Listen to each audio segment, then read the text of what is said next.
بسم اللہ الرحمن الرحیم۔ السلام علیکم، ہمارے چینل میں خوش آمدید۔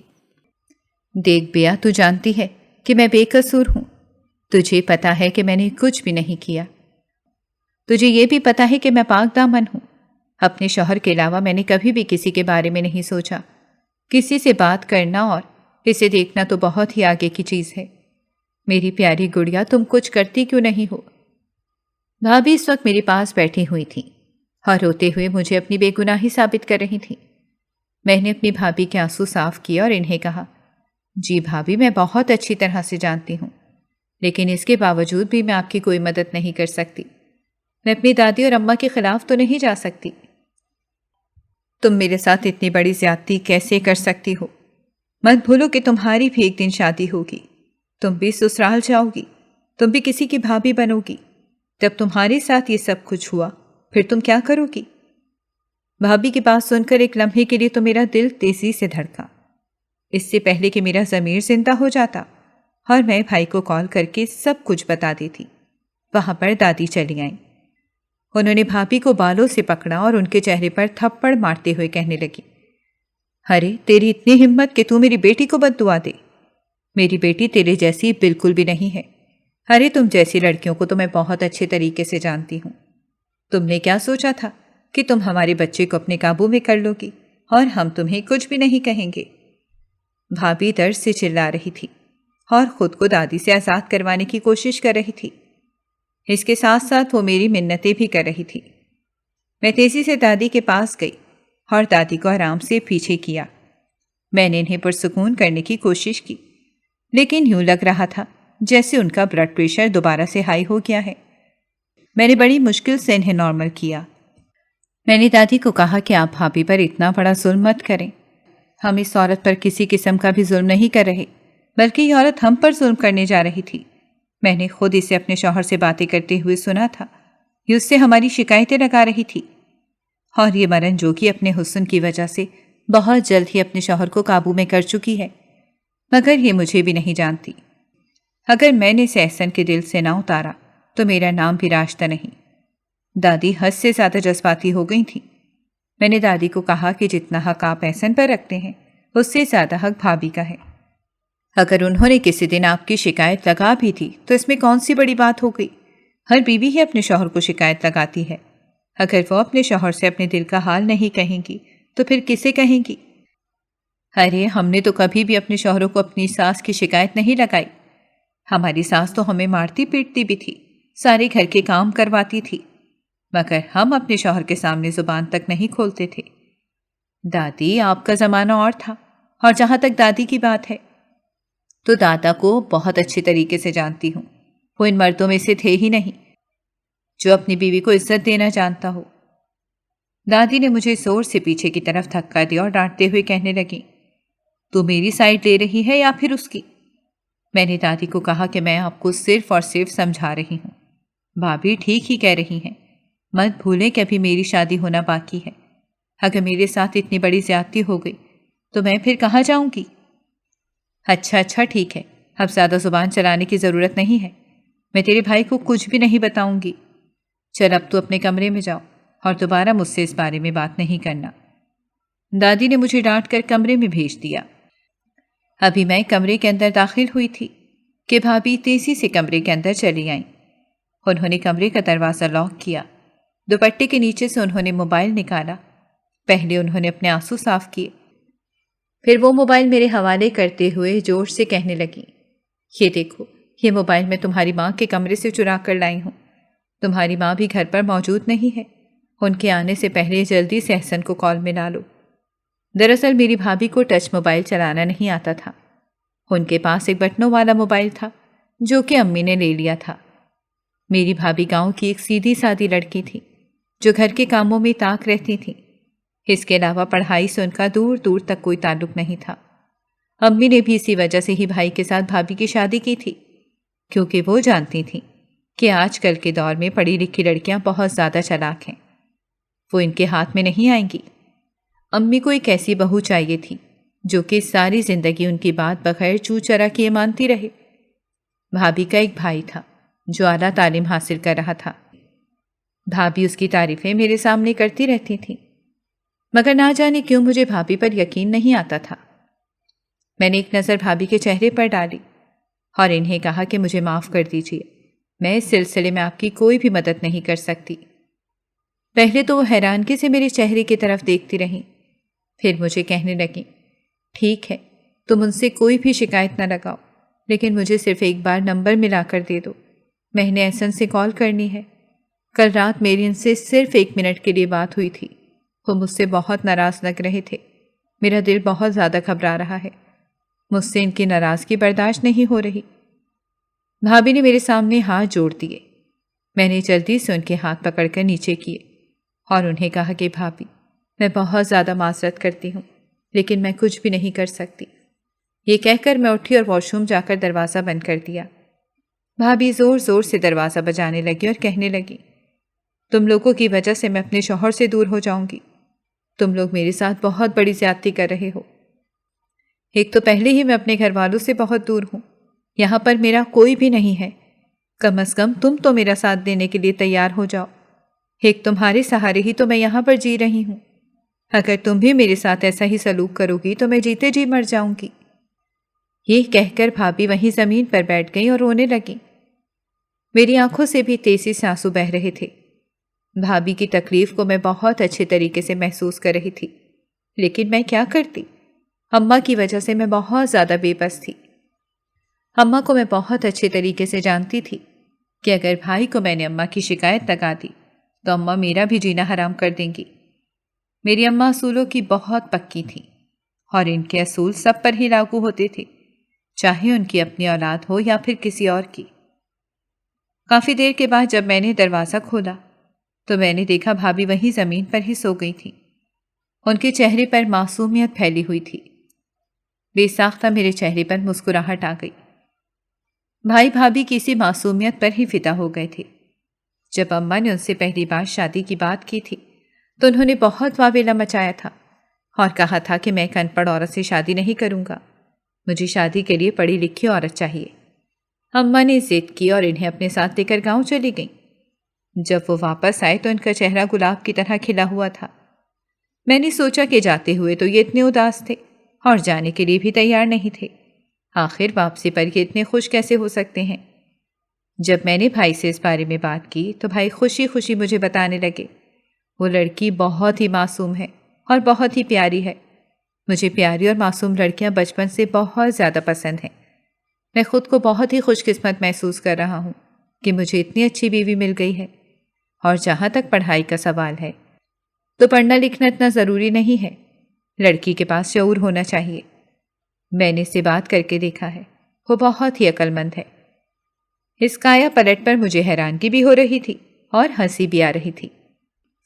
دوسری طرف جب اماں نے بھائی کی خوشی دیکھی تو ان کا دل جلنے لگا، وہ ایسا بالکل بھی نہیں چاہتی تھیں۔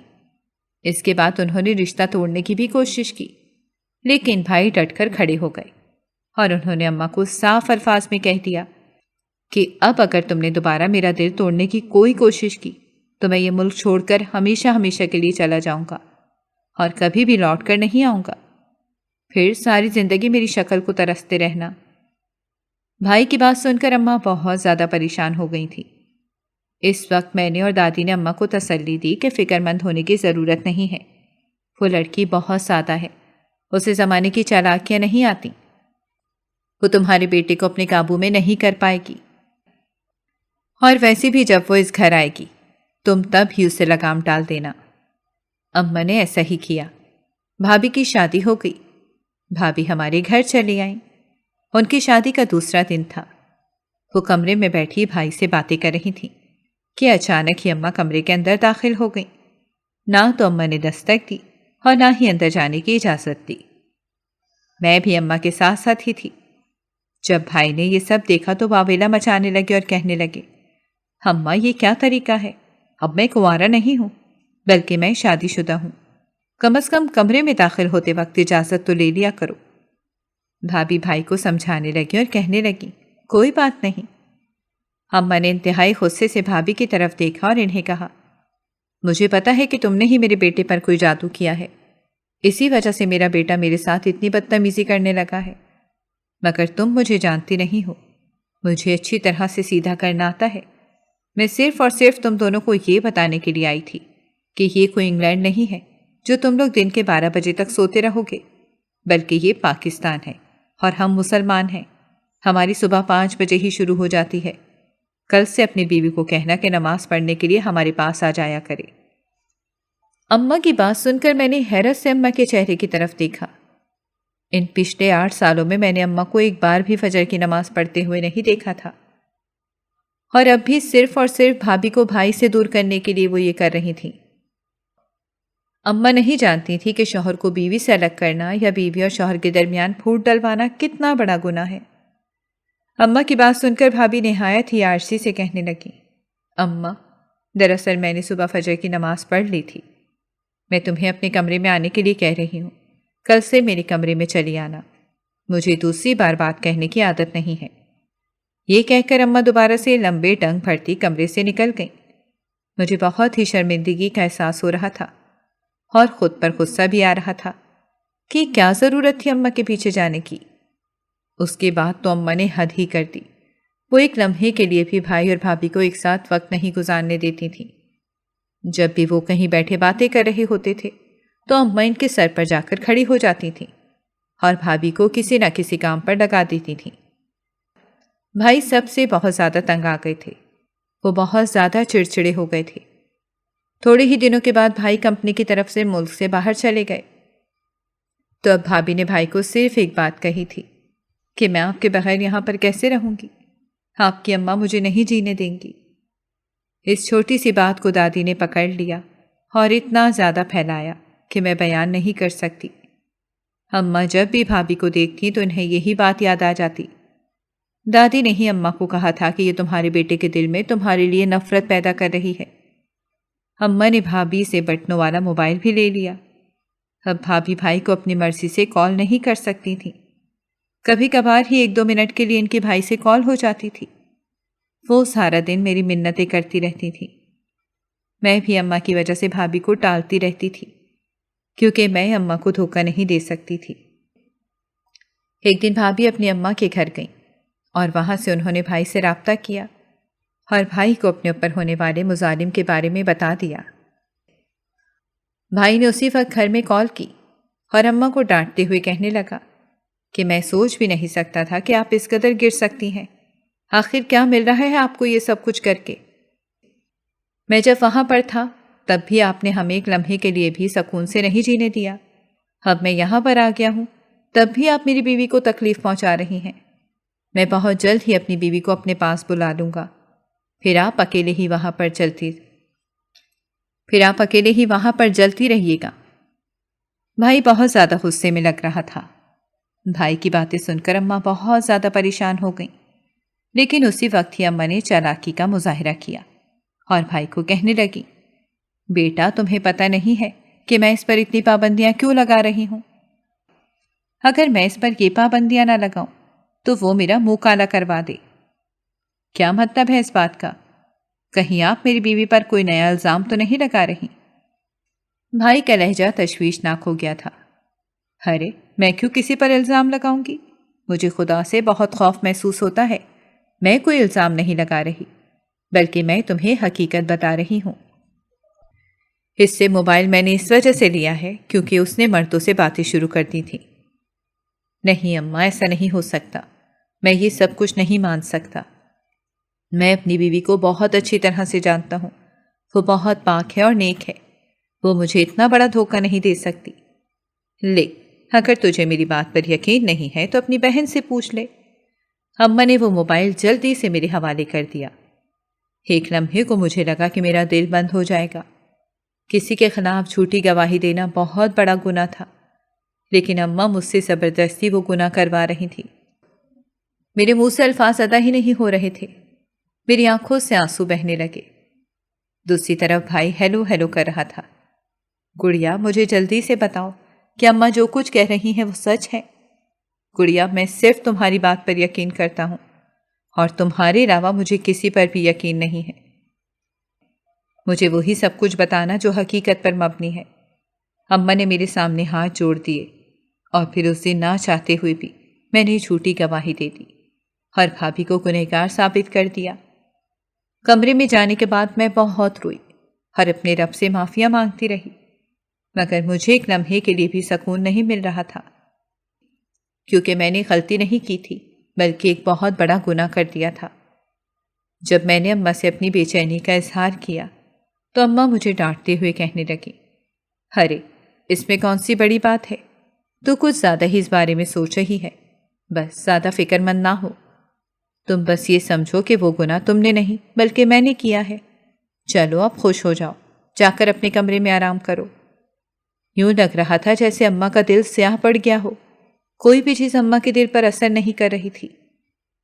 گناہوں کی دلدل میں ڈوب کر اماں نے اپنے آپ کو مکمل طور پر پتھر کا بنا دیا تھا۔ یہی وجہ تھی کہ میں بھابھی کے سامنے بھائی کو کال نہیں کر رہی تھی۔ اگر بھابھی کو پتہ چل جاتا کہ میں ان کے خلاف جھوٹی گواہی دی ہے تو ان کے دل میں میرے لیے نفرت پیدا ہو جاتی۔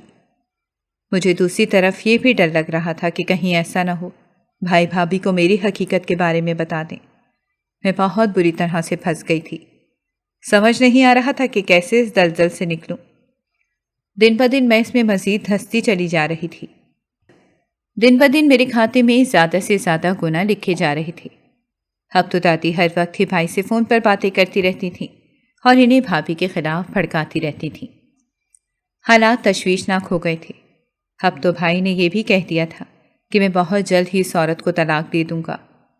جب میں نے یہ بات سنی تو میں بہت زیادہ خوفزدہ ہو گئی۔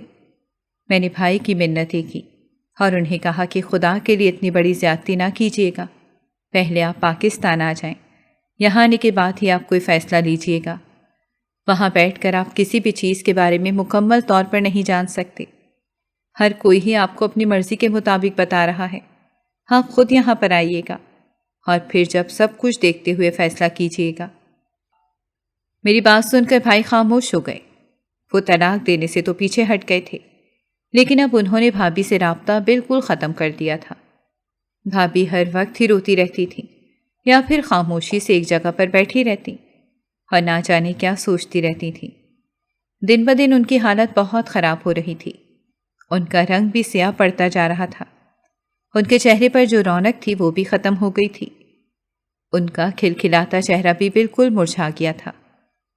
میں خود کو اس سب کی ذمہ دار سمجھ رہی تھی۔ انہی دنوں میرا رشتہ آ گیا۔ لڑکے والے بہت امیر تھے اور ایک اچھے خاندان سے تعلق رکھتے تھے۔ جب امی نے یہ دیکھا تو بغیر کچھ سوچے سمجھے ہی میرا رشتہ طے کر دیا، یہاں تک کہ انہوں نے منگنی کے بعد بھائی کو یہ بتایا کہ میں اپنی بیٹی کی منگنی کر چکی ہوں۔ مجھے امی پر بہت غصہ آ رہا تھا۔ امی کو پہلے ہی بھائی کو اس بارے میں بتانا چاہیے تھا۔ بھائی نے بھی بہت واویلا مچایا اور امی کو ڈانٹتے ہوئے کہنے لگا کہ آپ اتنی جلدی اس کی منگنی کیسے کر سکتے ہیں؟ آپ کم از کم مجھے تو بتا دیتی، میں کسی کے ذریعے لوگوں کے بارے میں پتہ کروا دیتا۔ اب خدا ہی جانتا ہے کہ وہ کیسے لوگ ہوں گے۔ اماں کہنے لگی کہ میں نے ان کے بارے میں سب کچھ پتہ کروا لیا ہے، وہ لوگ میری سوچ سے بھی زیادہ اچھے اور امیر ہیں۔ ہرے لڑکے کا ایک بہت بڑا گھر ہے اور گھر میں نہ جانے کتنی گاڑیاں کھڑی، لڑکے کے پیسے نظر آ رہے تھے۔ جب ان لوگوں نے شادی کی بات کی تو اماں دونوں ہاتھوں سے مجھے بیانے کے لیے تیار ہو گئیں۔ میں اماں کے ساتھ بیٹھی اپنے جہیز کا سامان دیکھ رہی تھی کہ بھابھی وہاں پر آئیں۔ وہ چہرے سے بہت پریشان نظر آ رہی تھیں۔ بھابھی نے مجھے کہا کہ میں نے تم سے ایک بہت ہی ضروری بات کرنی ہے، ذرا میرے ساتھ چلو۔ میں جلدی سے اٹھی اور بھابھی کے کمرے میں چلی گئی۔ بھابھی نے مجھے کہا کہ میں نے اپنے بھائی کے ذریعے لوگوں کے بارے میں پتہ کروایا ہے، لیکن وہ لوگ کچھ اچھے نہیں ہیں۔ میں نہیں چاہتی کہ تم کسی مشکل میں پھنسو۔ میں تم سے بہت محبت کرتی ہوں، میں نے ہمیشہ ہی تمہیں اپنی بہن مانا ہے۔ میں نہیں چاہتی کہ جو تکلیفیں میں برداشت کر رہی ہوں وہ تکلیفیں میری بہن بھی برداشت کرے۔ اسی وقت ہی امی بھی کمرے میں آ گئیں اور بھابھی کو ڈانٹتے ہوئے کہنے لگیں، تمہیں میں نے کتنی بار کہا ہے کہ اپنے کام سے کام رکھا کرو، اور میں اچھی طرح سے جانتی ہوں کہ تم میری بیٹی کے نصیب سے جل گئی ہو، اسی وجہ سے کسی نہ کسی طریقے سے رشتہ توڑوانا چاہتی ہو۔ مگر ایک بات تم کان کھول کر سن لو کہ تم میری بیٹی سے اس کی خوشیاں نہیں چھین سکتی، اور نہ ہی تمہاری نظر میری بیٹی کو لگ سکتی ہے۔ اماں، یہ آپ کس طرح کی باتیں کر رہی ہیں؟ میں تو اپنی گڑیا سے بہت محبت کرتی ہوں اور میرا مقصد صرف اور صرف اسے تکلیفوں سے بچانا ہے۔ بس کرو بی بی، اپنی یہ ہمدردیاں تم اپنے پاس ہی رکھو اور اپنے شوہر کو سنبھالو۔ میری بیٹی کی فکر کرنے کی تمہیں کوئی بھی ضرورت نہیں ہے۔ اماں یہ کہہ کر میرا ہاتھ پکڑ کر وہاں سے لے کر چلی گئیں، جبکہ بھابھی کی باتیں مجھے بہت زیادہ پریشان کر رہی تھیں۔ کچھ دن پہلے میری دوست نے بھی مجھے یہی کہا تھا کہ وہ لوگ اچھے نہیں ہیں، لیکن میں نے اس کی بات کو نظر انداز کر دیا تھا، کیونکہ اس کے بارے میں یہ چیز میں گارنٹی سے کہہ سکتی تھی کہ وہ چھوٹی چھوٹی بات پر جل جاتی تھی۔ میں یہی سمجھی کہ وہ مجھ سے جل گئی ہے، مگر دوبارہ بھابھی کے منہ سے یہی بات سن کر میں بہت زیادہ فکر مند ہو گئی۔ سونے پر سہاگا یہ کہ ان لوگوں نے حد سے زیادہ جلدی مچا دی تھی۔ تقریباً 1 ہفتے کے اندر ہی انہوں نے میرا نکاح رکھ دیا۔ میرے ہاتھ پاؤں بری طرح سے پھول گئے۔ میں نے اماں کو کہا کہ میں اتنی جلدی آپ کو چھوڑ کر نہیں جاؤں گی۔ اماں نے مجھے پیار کیا اور کہا، تم مجھے چھوڑ کر کہیں بھی نہیں جا رہی، بلکہ تم میرے پاس ہی ہو۔ قریب کا جو گھر خالی ہے، تمہارا شوہر وہ گھر خرید رہا ہے۔ جب تمہارا دل کرے گا تو میرے گھر آ جایا کرنا، اور میں بھی تمہارے گھر آ جایا کروں گی۔ کچھ ہی دنوں بعد میری ساس آئی اور اماں کو کہنے لگی کہ تمہاری بیٹی کی قسمت بہت اچھی ہے، اور تمہاری بیٹی کی قسمت کی وجہ سے میرے بیٹے کی قسمت بھی کھل گئی ہے۔ دراصل اس کو کمپنی دبئی بلا رہی ہے، اور شادی کے دوسرے ہی دن اس نے دبئی کے لیے نکلنا ہے۔ بس میں سوچ رہی ہوں کہ یہ اپنی بیوی کو بھی لے کر چلا جائے۔ میں نے پریشانی سے اماں کے چہرے کی طرف دیکھا۔ اماں بھی تھوڑی سی پریشان ہو گئیں اور میری ساس کو کہنے لگیں کہ اتنی جلدی ان دونوں کو دبئی بھیجنے کی کیا ضرورت ہے؟ کچھ عرصے کے لیے میری بیٹی کو پاکستان میں ہی رہنے دیں، ابھی میں بھی اسے دوری اختیار نہیں کر سکتی۔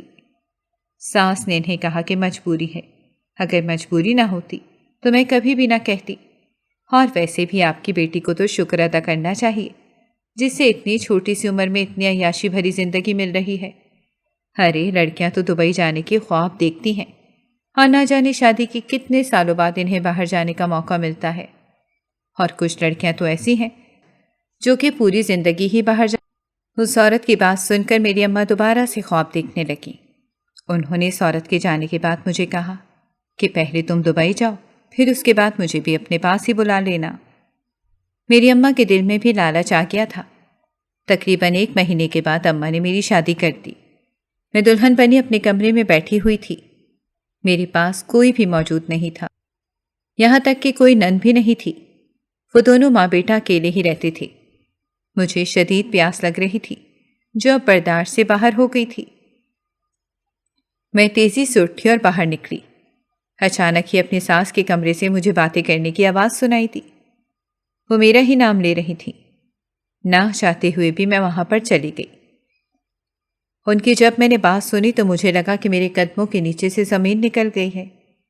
تب مجھ پر یہ راز آشکار ہوا کہ ان لوگوں نے ایک جھوٹا اور نکلی نکاح کیا تھا۔ خوف سے میرا پورا جسم کانپ رہا تھا۔ وہ مجھے دبئی عیاشی بھری زندگی دینے کے لیے نہیں جا رہا تھا، بلکہ میری کمائی سے عیاشی کرنے جا رہا تھا۔ وہ مجھے دوسرے مردوں کے سامنے پیش کرنے جا رہا تھا۔ اس نے نہ جانے کس کے ساتھ میرا سودا کر دیا تھا۔ اچانک ہی میرا ہاتھ گلدان سے ٹکرایا اور گلدان زمین پر گر گیا۔ وہ دونوں تیزی سے باہر نکلے۔ میں بھی ہمت کر کے وہاں سے بھاگنے لگی۔ مجھے بھاگتا دیکھ کر میری ساس اونچی آواز میں چلائی، مگر میں پیچھے دیکھے بغیر جلدی سے بھاگتی چلی جا رہی تھی۔ تھوڑی دیر کے بعد جب میں سڑک پر آ گئی تو اچانک ہی ایک کالی گاڑی میرے سامنے آ کر رکی۔ وہاں سے نکلنے والے انسان کو میں پہلی ہی نظر میں پہچان گئی تھی۔ وہ انسان کوئی اور نہیں بلکہ بھابھی کا بھائی تھا، جس نے بھی کچھ مہینے پہلے ہی امتحان پاس کیا تھا اور ایک اعلیٰ عہدے پر فائز ہو گیا تھا۔ بھابھی نے مجھے سرسری انداز میں اس بارے میں بتایا تھا، لیکن میں نے بھابھی کی بات پر یقین نہیں کیا تھا۔ میں تیزی سے اس کے پاس گئی اور اس کے سامنے ہاتھ جوڑ کر اس کی منتیں کرنے لگی کہ خدا کے لیے مجھے بچا لو، مجھے ان لوگوں کی شر سے دور لے جاؤ۔ جب میرا شوہر وہاں پر آیا تو کامران نے پولیس کو کال کر دی۔ میرے شوہر نے وہاں سے بھاگنے کی کوشش کی، لیکن جلد ہی پکڑا گیا۔ پولیس اسے لے گئی۔ میں اماں کے سامنے بیٹھی پھوٹ پھوٹ کر رو رہی تھی، اور اماں ایک ہی بات کہے جا رہی تھی، ارے میری عزت خاک میں مل گئی، اب میری پیاری بیٹی سے کون شادی کرے گا؟ اماں نظر نہیں اٹھا پا رہی تھیں۔ اچانک ہی وہ کہنے لگی کہ ہائے، اب میری بیٹی سے کون شادی کرے گا، اس کی تو زندگی تباہ ہو گئی۔ اچانک ہی کامران کہنے لگا، میں آپ کی بیٹی سے نکاح کرنے کے لیے تیار ہوں۔ بھابھی بھی مسکراتے ہوئے میرے چہرے کی طرف دیکھ رہی تھی۔ اماں اور میں نے حیرت سے ایک دوسرے کی طرف دیکھا، اور یہی وہ لمحہ تھا جب امی کو اپنے گناہوں کا احساس ہوا۔ وہ اس وقت ہی میری بھابھی کے قدموں میں گر گئی اور ان سے معافیاں مانگنے لگی۔ اماں بہت زیادہ شرمندہ نظر آ رہی تھیں۔ میں بھی بھابھی کے سامنے حد سے زیادہ شرمندہ تھی۔ میں نے بھی ان سے ہاتھ جوڑ کر اپنے کیے کی معافی مانگی۔ ہم نے بھابھی پر بہت بڑا ظلم کیا تھا اور اس کی سزا بھی مجھے ملنے جا رہی تھی، لیکن اللہ تعالیٰ نے مجھے ایک اور موقع دیا تاکہ میں سدھر جاؤں۔ کامران نے مجھ سے نکاح کر لیا اور اس نے مجھے عزت بھری زندگی دی۔ کبھی بھی اس نے مجھے اس بات کا احساس نہیں دلایا کہ میں نے اس کی بہن کے ساتھ زیادتی کی تھی۔ وہ ہمیشہ ہی مجھے عزت دیتا تھا اور میری ہر خواہش کو پورا کرتا تھا۔ میں کامران سے نکاح کر کے خود کو بہت ہی خوش قسمت تصور کر رہی تھی۔ اماں نے بھائی کو بھی اپنی غلطیوں کے بارے میں بتا دیا۔ بھائی تھوڑے عرصے کے لیے اماں سے ناراض ہوا، لیکن اس نے اماں کو معاف کر دیا۔ میری بھابھی وہاں پر ایک پرسکون زندگی گزار رہی ہیں۔ اب اماں انہیں تانے نہیں دیتی، بلکہ ان کا بہت خیال رکھتی ہیں، کیونکہ انہیں پتہ چل گیا ہے کہ یہ دنیا مکافات عمل ہے۔ جو کچھ دوسروں کی بیٹیوں کے ساتھ کرو گے، وہی سب کچھ اپنی بیٹیوں کے ساتھ ہوگا۔